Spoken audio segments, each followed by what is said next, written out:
할렐루야, 사랑하는 열린문교회 성도 여러분, 지난밤도 주님 주시는 평안과 은혜 가운데 단잠 주무셨습니까?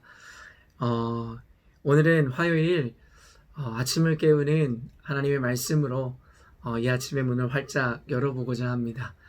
오늘 하나님께서 우리에게 주시는 말씀은 매일 성경의 순서를 따라 에스겔서 37장 15절로 28절까지의 말씀을 가지고 우리 하나님의 말씀을 상고하며 또 묵상하고 또 더불어 적용해가는 시간을 갖고자 합니다.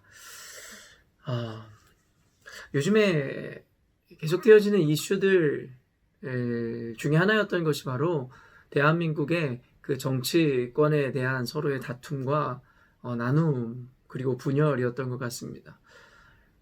총선 이전까지만 해도 서로에 대해서 네거티브를 하고 또 서로에 대해서 많은 어떤 의혹을 제기해 가면서까지 서로에게 생채기를 남기는 일들이 빈번하게 이루어졌었던 것 같습니다.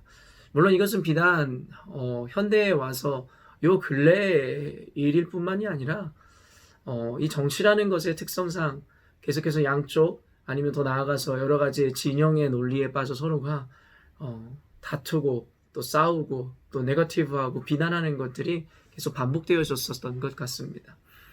그러나 세상의 모든 이 정치라는 것이 갖고 있는 특성상 세계의 모든 나라에서 이런 대립들과 네거티브가 있겠지만 특별히 대한민국에는 이런 일들이 더 많이 더 심하게 또 이루어지고 있지 않나라는 생각이 들게 되어지는 요즘입니다. 그도 그럴 것이 대한민국 민족성을 살펴보면 우리는 또 서로 다름에 대해서 인정하기보단 나와 다른 것에 대해서 틀렸다고 이야기하는 것을 더 좋아하는 어떤 특성을 가졌지 않나라는 생각을 하게 됩니다. 대한민국 국민들만큼 또 혈연, 지연, 학연에 매여서 서로 팀을 가르고 당을 만드는 것을 좋아하는 민족이 또 있을까라는 생각이 들 정도입니다. 하다못해 심지어는 군대도 또 뭐 해군을 나왔는지 공군을 나왔는지 육군을 나왔는지 아니면 해병대 출신인지 아니면 공익이고 방이고 그 안에서도 서로를 나누고 팀을 가르고 당을 짓는 것이 어쩌면 대한민국 사람들의 기본적으로 깔려있는 속성인 것은 아닌가 싶습니다. 우리 신앙 안으로 들어와도 별반 다를 것이 없는데요. 대한민국 교회만큼 교단들이 이렇게 다양하게 나누어져 있는 어떤 기독교 교단을 가진 나라가 또 있을까요? 사실 우리가 알고 있는 대표적인 교단들 손에 꼽히는 것 같지만 사실은 그 안에 더욱더 세분화해서 들어가 보면 사실 우리가 듣도 보도 못한 개신교 교단, 특별히 장로교 안에서만도 수많은 분파와 그 교단들이 나뉘어져 있는 것을 우리는 보게 되는 것입니다. 한국적인 어떤 정서와 어떤 민족성을 떠나서 사실은 성경에서는 이런 분열되어지고 당을 짓는 것, 서로의 틀림, 다름을 인정하지 못하고 틀리다라고 이야기하는 것이 얼마나 큰 하나님 앞에서의 죄인지에 대해서 성경은 이야기하고 있습니다. 늘 이야기하지만 다름이라는 것은 결코 잘못되거나 틀린 것이 아닙니다. 우리가 다 혈액형이 다르고 외모가 다르고 생각이 다르고 우리가 갖고 있는 가치관이 다 다르듯이 결국에 우리 그런 다른 사람들이 한 몸을 이루고 살아가는 사회 그리고 공동체에서는 필수적으로 따라야 하는 것이 바로 다름에 대한 인정일 것입니다. 그러나 우리는 이런 너무나 당연한 다름에 대해서 그리고 그 차이에 대해서 인정하지 못함으로 말미암아 나와 조금만 다르다고 생각되어지면 틀리다라고 손가락질하고 네거티브하고 정죄하며 그리고 나와 같은 이들 또 나와 같은 사고를 갖고 있고 같은 모양을 갖고 있는 사람들끼리 모이는 것을 즐거워하는 것을 볼 때에 참 우리 민족이 성경에서 이야기하는 어떤 하나의 공동체가 된다라는 것이 참 얼마나 어려운 일일까라는 생각을 해보게 됩니다. 오늘 에스겔서에서는 하나님께서 이스라엘의 회복을 이야기하신 이후에 이제는 또 다른 국면에서 나뉘어 있었던 유다와 에브라임이 하나로 연합될 것이라는 것에 대해서 말씀하십니다. 결국엔 궁극적으로 하나님께서 주시고자 하는 이 회복이라는 것은 결국에는 공동체, 더 나아가 사회와 국가의 하나됨, 연합을 원하신다라는 것을 우리는 성경을 통해서 알게 되더라는 것입니다. 이스라엘의 역사를 우리가 잘 알고 있지만 통일왕국 시대 첫 번째 이스라엘 왕이었던 사울 왕, 그리고 2대 왕이었던 다윗, 그리고 3대 왕이었던 솔로몬에 이르기까지 그 통일왕국, 하나된 왕국으로 이루어졌지만 결국엔 솔로몬 왕의 죄악으로 말미암아 하나님께서 진노하시고 그 이스라엘 통일왕국을 양갈래로 나뉘어진 분열왕국 체계로 하나님께서 이끌어 가시더라는 것입니다. 그래서 여로보암 왕을 일대로 삼은 북이스라엘과 르호보암 왕을 일대 왕으로 삼은 남유다 시대가 열리게 되더라는 것입니다.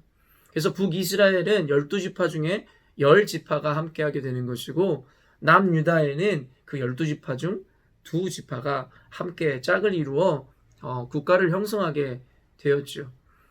그래서 결국에는 북이스라엘과 남유다가 722년에 북이스라엘이 아수르에 멸망하기까지, 그리고 남유다는 586년 바벨론에 의해서 멸망하기까지 그들은 계속되어지는 서로 시기와 다툼과 전쟁 이런 것을 늘 반복하고 번복하며 서로 으르렁대는 사이로 그들의 국가의 종말을 맞이하게 되었죠.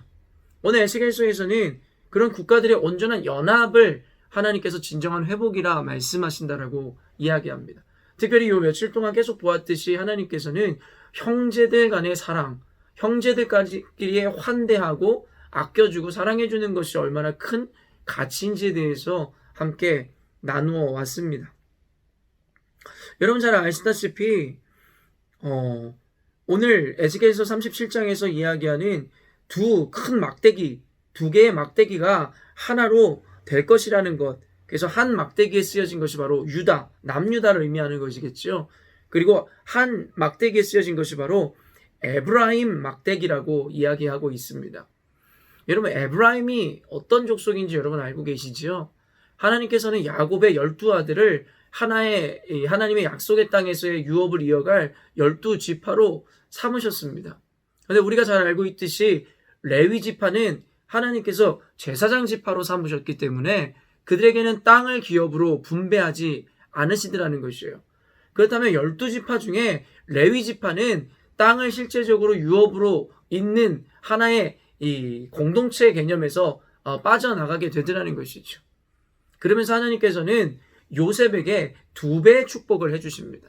우리가 잘 알고 있듯이 하나님께서 요셉을 통해서 위대한 일을 행하시고 이스라엘을 구원하셨다는 것 알고 있습니다.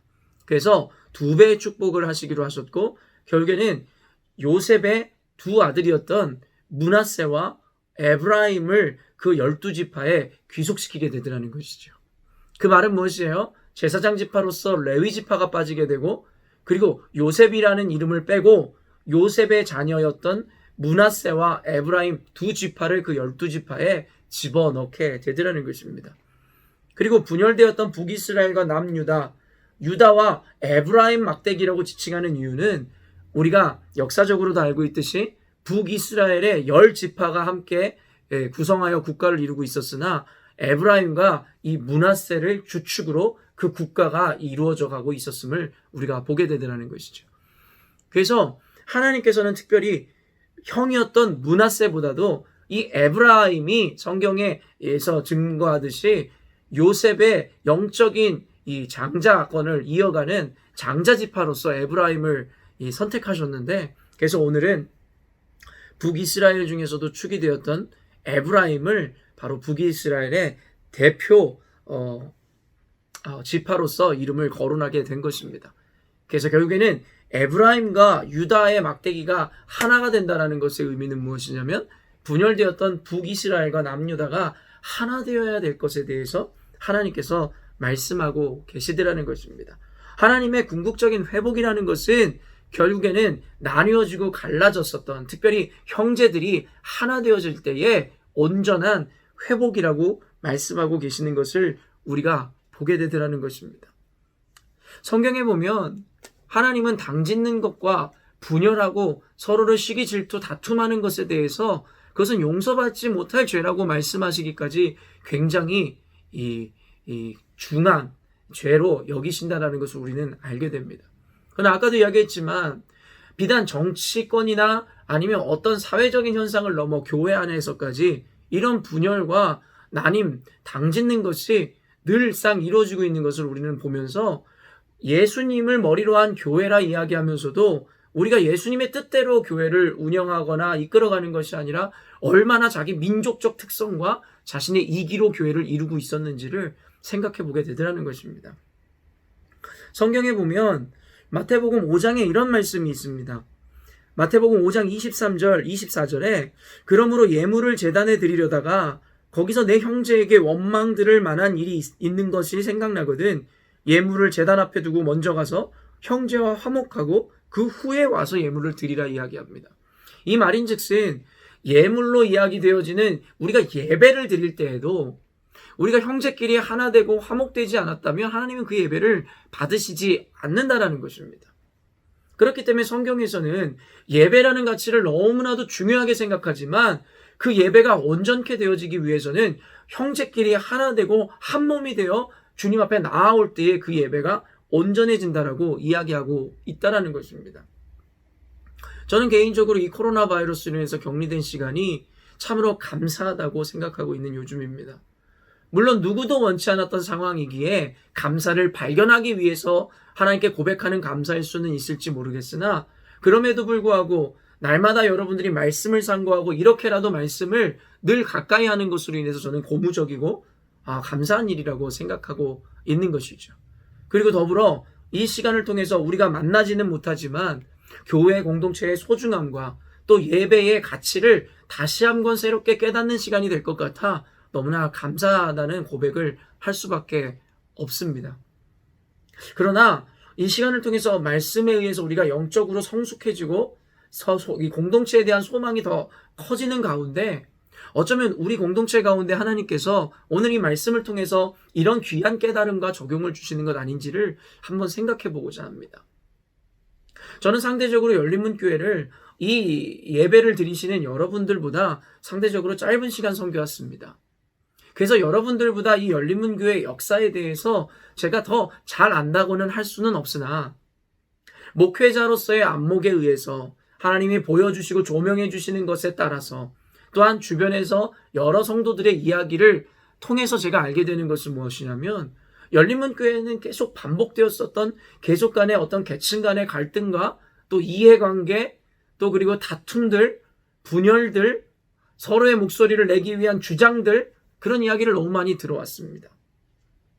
우리 열린문교회가 그동안 얼마나 많은 어려움과 고통 가운데 있었습니까?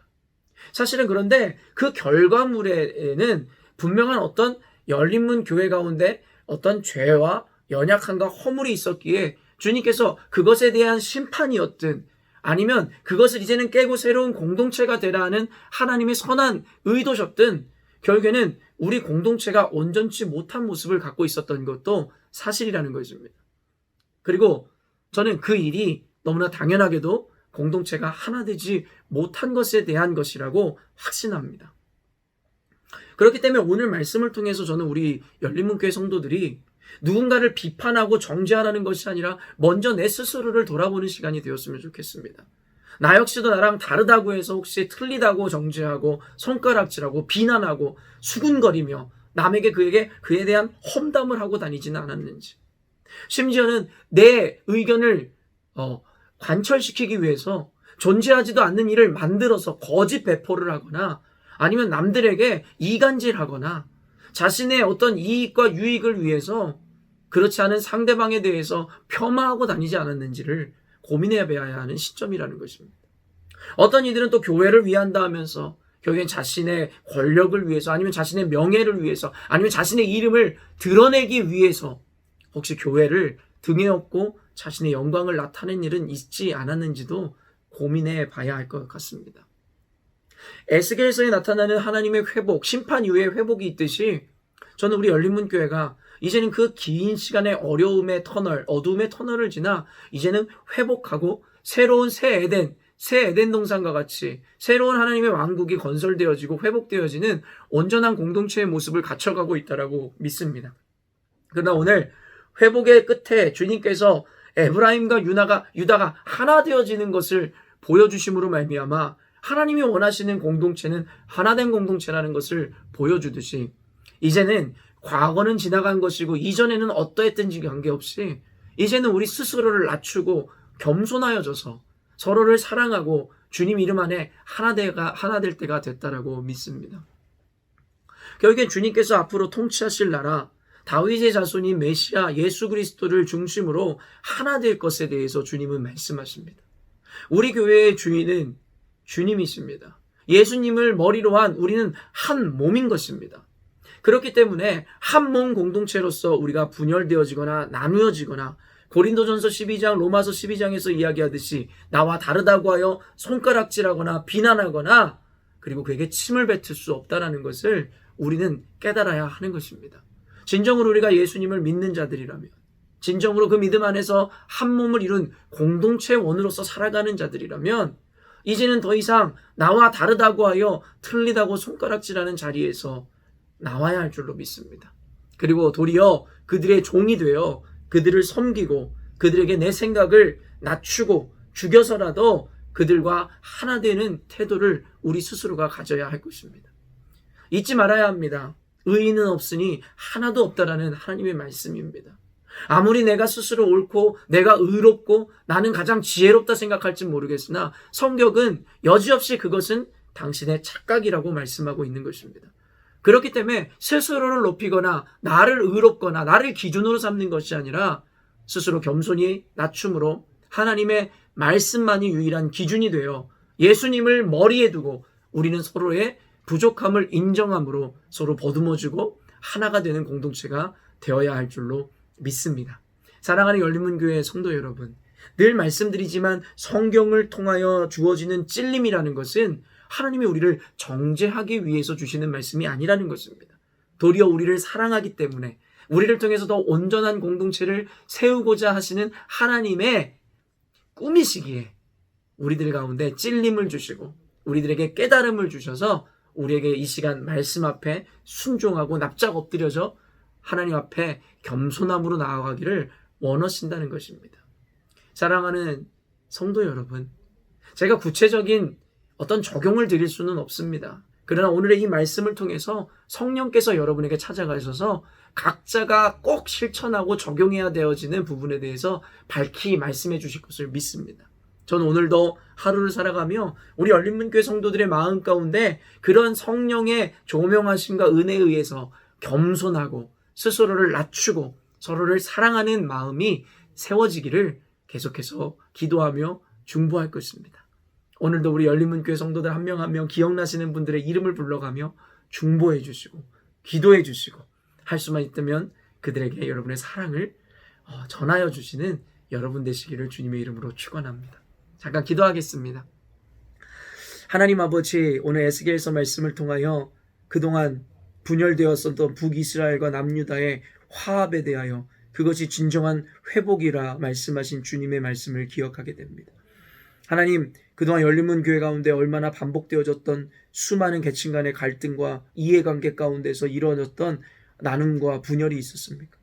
이젠 아버지 새 시대가 열리고 새롭게 회복의 기회와 은혜를 말씀하시는 주님 앞에 이제는 더 이상 나와 다르다 하여 틀리다 이야기하거나 나의 유익과 나의 욕심을 위하여 교회 공동체를 이용하는 일이 더 이상 생겨지지 않게 하여 주시옵소서. 우리 주인이신 오직 주님 하나님의 그 말씀만을 기준으로 오직 우리 교회가 다스려지게 하여 주시옵소서. 하나님, 이 시간 성령께서 임하사 우리 마음 가운데 겸손한 마음 허락하여 주시옵소서. 의인은 없나니 하나도 없다 하신 하나님의 말씀을 기억함으로 말미암아 하나님, 내가 가진 지식, 내가 가진 지혜, 내가 가진 생각이 옳다라는 관념에서 제발 벗어나게 하여 주시옵소서. 늘 스스로를 낮추고 오직 하나님 말씀으로 돌아가 내 생각과 내 판단에 옳게 여겨지지 않는 말씀이라 할지라도 믿음으로 순종할 수 있는 은혜가 오늘 이 시간 주어지게 하여 주시옵소서. 주께서 우리 열린문교회를 사랑하시는 줄로 믿습니다. 이 시간을 통하여 더욱 공동체에 대한 소망을 꿈꾸게 하여 주시고 서로 겸손하게 낮추어지는 시간 되게 하심으로 주의 말씀 가운데 다시 만날 그때에는 주의 말씀 안에서 더 단단하게 하나 되어지는 공동체로 다시 태어날 수 있게 하여 주시옵소서. 오늘 하루 살아가는 가운데 성령께서 지속적으로 말씀하사 우리 가운데 서로를 용서하고 사랑을 고백해야 되는 대상이 누구인지, 또한 그 실천이 구체적으로 어떤 것인지에 대해서 깨달아 아는 우리 성도들 되게 하여 주시옵소서. 주께서 함께 하시고 오늘도 주의 밝은 빛으로 우리의 인생을 비춰주실 줄로 믿고 감사드리오며 예수님의 이름으로 기도합니다. 아멘. 사랑하는 열린문교회 성도 여러분, 많은 것을 아는 지식보다 한 가지라도 실천하는 믿음을 요구하시는 주님 앞에 오늘도 여러분이 깨닫게 되어지는 말씀과 이해되어지는 은혜 가운데 작은 것이라도 순종함으로 오늘 하루도 빛과 소금으로서 빛을 발하고 맛을 내는 인생 살아내시기를 주님의 이름으로 축원합니다. 내일 아침 이 시간에 뵙도록 하겠습니다.